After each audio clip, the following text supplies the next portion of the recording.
Welcome to the Brant and Sherry Oddcast, sponsored by America's Christian Credit Union. To order Brant's latest book, Life is Hard, God is Good, Let's Dance, or to find out more about the show, go to BrantHansen.com.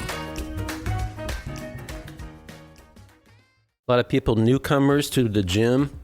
Yes, that's now. right. I was there this morning. Yes. I just want to give some tips. I wrote down some tips for newcomers.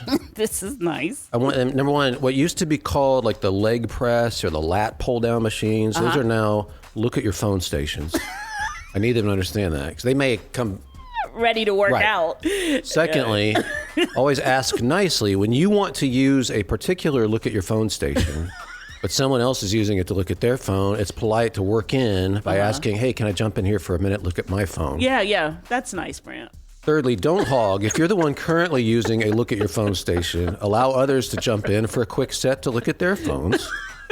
And fourthly, follow the 20-minute rule. Which is? Every 20 minutes, be sure to look up from your phone to see if the lights are still on and the gym is still open. This is great etiquette. Isn't it? Really is, These are tips that we've learned. There's a guy named Scott Adams. He's kind of famous. He's the guy who wrote the Dilbert cartoon, drew it for years. Remember that cartoon? I do. It's funny. Mm-hmm. So he's been a commentator on social media and whatnot. He's got millions of followers. Mm-hmm. And he announced that he's in the last few weeks of his life. Yeah, I thought he was sick. Yeah, very sick. And he's like, this is it. And he has decided, I am going to trust Jesus with my life based on the Pascal's wager thing, which is if I'm wrong, I guess I'm just wrong. But if I'm right, I want in on that. Yeah. And I understand that. Mm-hmm. And I hope the best for him. I wish he could have known his entire life what it's like to follow and know God and partner with him. Yeah.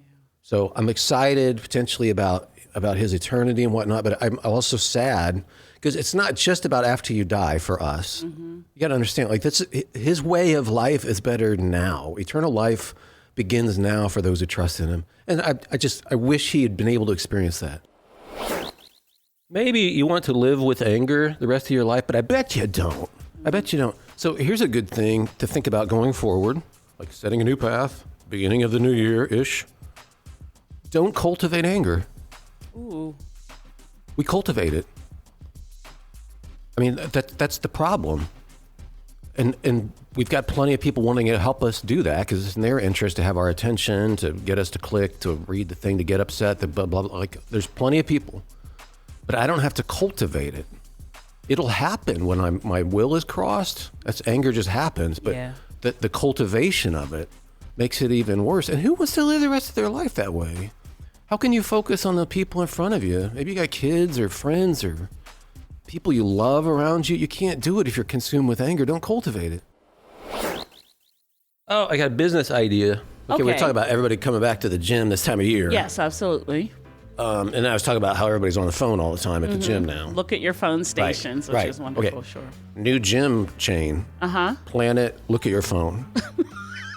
And we don't even have weights in there. It's all purple and stuff. Oh, I was going to ask you, how does this differ? You just go from phone station to phone station. So you just sit at different places. Yeah, you move over here, look at your phone. Okay. Over there, look at your phone. It's just called Planet, look at your phone. No judgment zone. You can look at your phone as long as you want.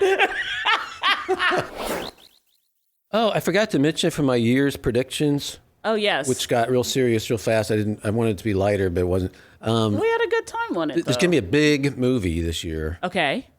Big. What is it? The Odyssey. Okay. Yeah. I didn't know that was coming out. Christopher Nolan. Oh, are you a fan? Remind me. No. No, okay. No, but I'm a fan of Homer. Okay. I just think it's going to be huge. Okay. And I'm kind of excited about it. All right.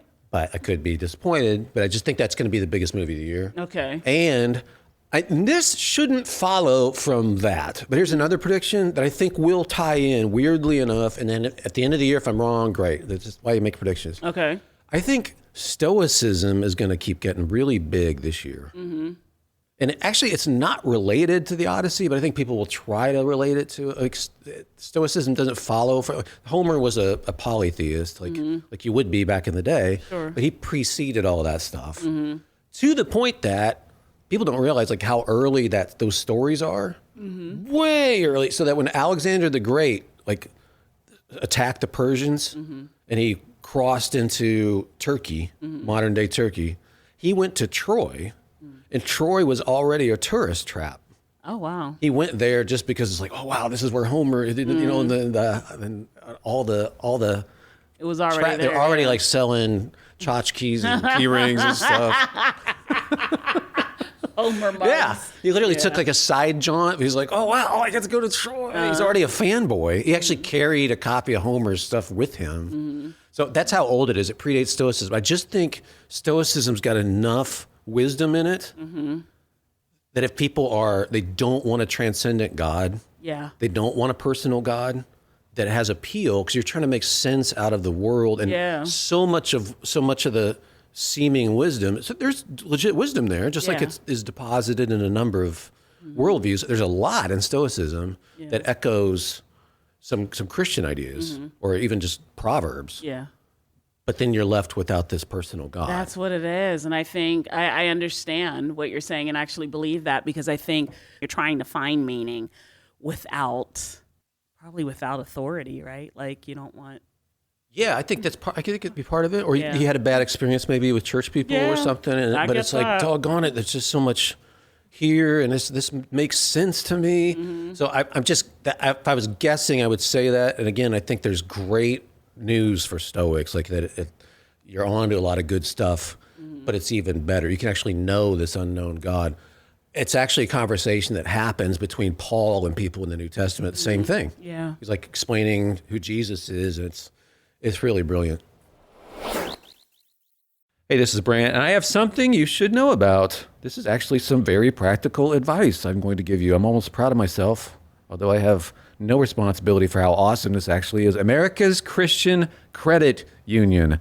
It's a totally different way of banking. I mean, it has all the usual conveniences. It got credit and debit cards and loans for all sorts of stuff. They're great for car loans, by the way, savings accounts, all that stuff. But it's different because they use our money for good, for things I support. This is like one very easy way to be a blessing to people. America's Christian Credit Union funds all sorts of good things like adoptions, all sorts of ministries. It's a nonprofit.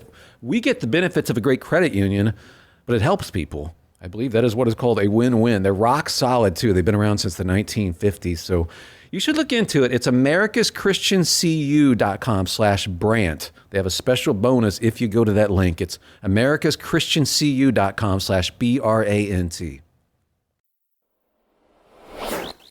I do want to bring up, I finished an urban Bible story that I talked about before called Nathan and Gad. I think I talked about it before. It is purely fictional, obviously, but I was thinking about David. I was thinking about what happens when you're so delusional, so you have justified so much that you're not even dealing in reality anymore, and that I can't come to you with just a common sense statement of, hey, being with that guy's wife and then killing him, that's wrong.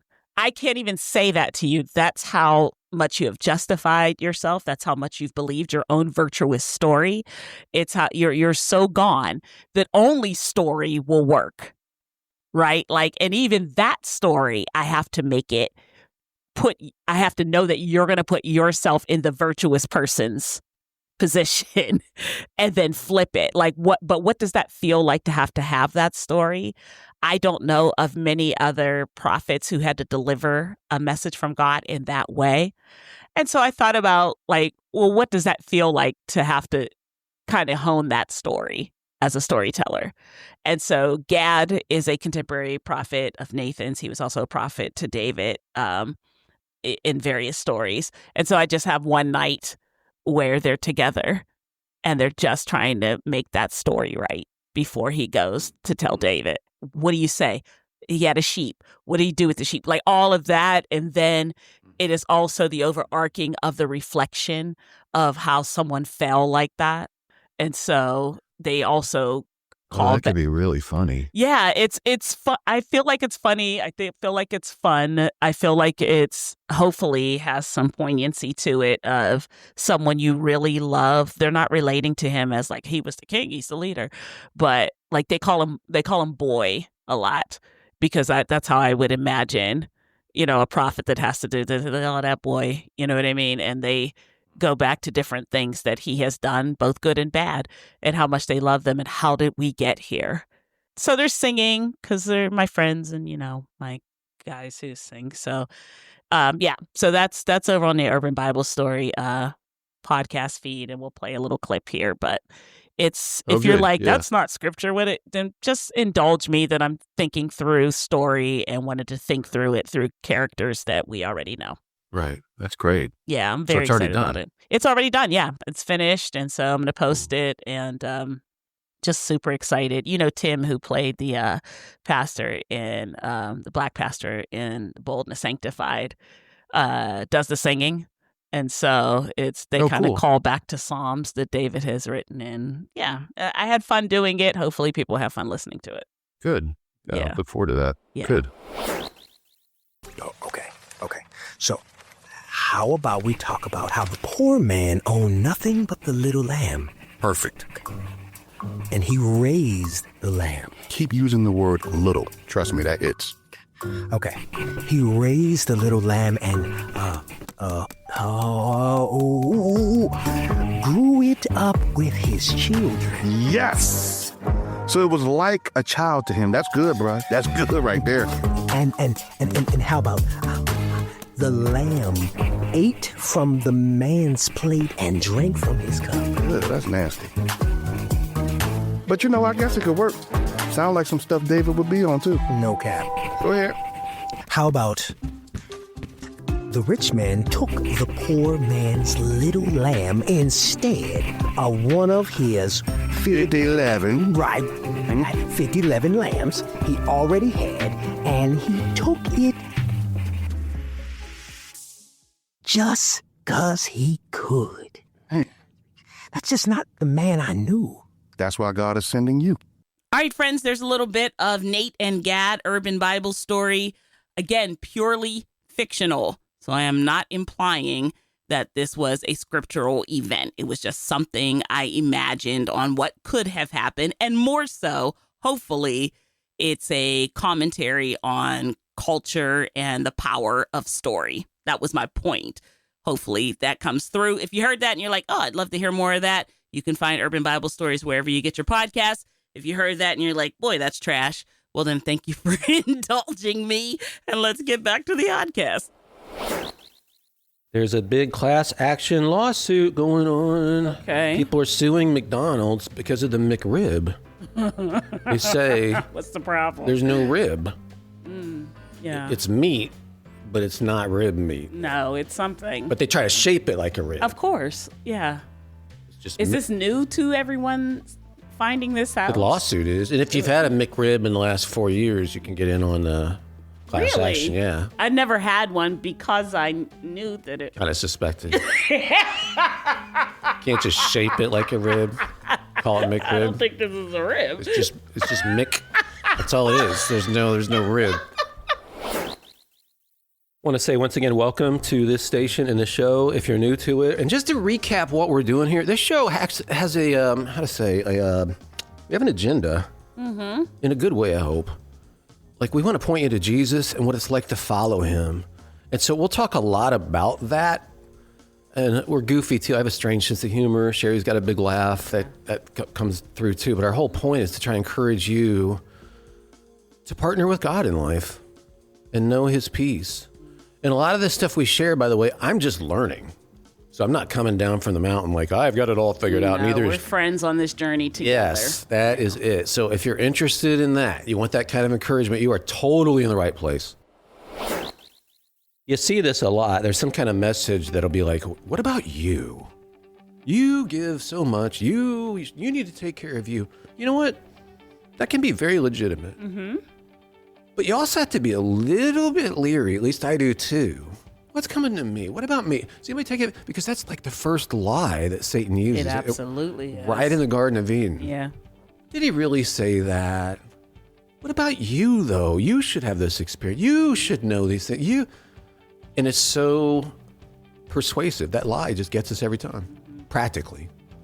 So I just think it's good for us to be really suspicious of it. When I'm like, well, what? Me? again, may be legit, but on the other hand, it's led to so much heartache. Yeah, this McRib lawsuit we were talking about, McDonald's is being sued because the McRib, according to the plaintiffs, class action, there's no rib meat in the McRib. Right. I didn't think that there was. Well, it's interesting. I was reading McDonald's response, and they were like, there's pork, it's pork. But it's But not. the people are like, but rib. We want it. It's 100% pork. It really is. Like, but we said rib. It's not called the McPork sandwich. Right. Which may sell a little less, perhaps. Then I was thinking this opens the door to some other foods. Like? Grape nuts. Okay. I mean. Those weren't grapes. And they're not nuts.